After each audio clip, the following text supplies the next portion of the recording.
Այս քրեական վարույթը պարզ մոտեցման բաս եմ, որպեսզի մեր հասարակության էլ հասկանալի լինի, ամենայն Հայոց կաթողիկոսի բացառիկ տնօրինությանը, տնօրինչական լիազորությանը վերաբերող որոշման առիթով է, որին պետությունը միջամտել չի կարող։ Այսինքն ամենայն Հայոց կաթողիկոսը կայացրել է իր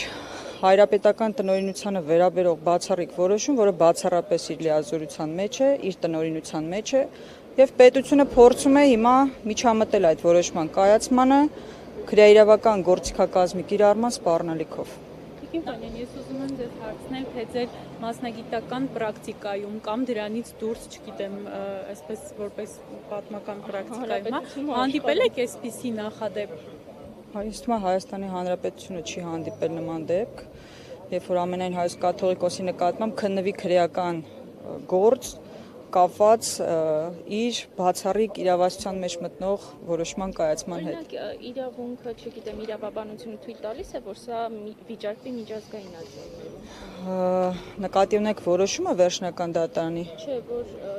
առհասարակ վարույթ է նախաձեռնվել։ Ընդհանրապես նախ այս ամբողջ process-ը, լեգիտիմ process չէ, գիտենք, ընդհանրապես լեգիտիմ process չէ,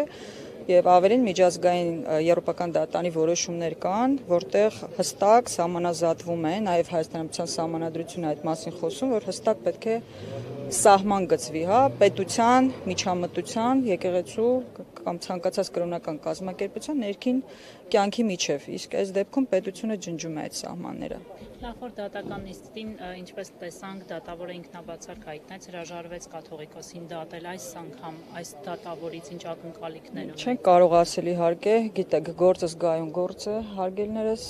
համենայն դեպս տպավորությունը վատը չէ դատավորից, չեմ կարող ասել ինչպիսի որոշում կկայացնի այս գործով։ Բայց որքանով էր իրավաչափ նախորդ դատավորի որոշումը, այդ հիմքով։ Չեմ կարող քննարկել իրականում իրավաչափությունը իր որոշման, ամենայն դեպս դատավորը հրաժարվեց ամենայն Հայոց կաթողիկոսի վերաբերյալ գործ քննել։ Ես կոնկրետ ողջունում եմ այդ քայլը արդեն ինքնին։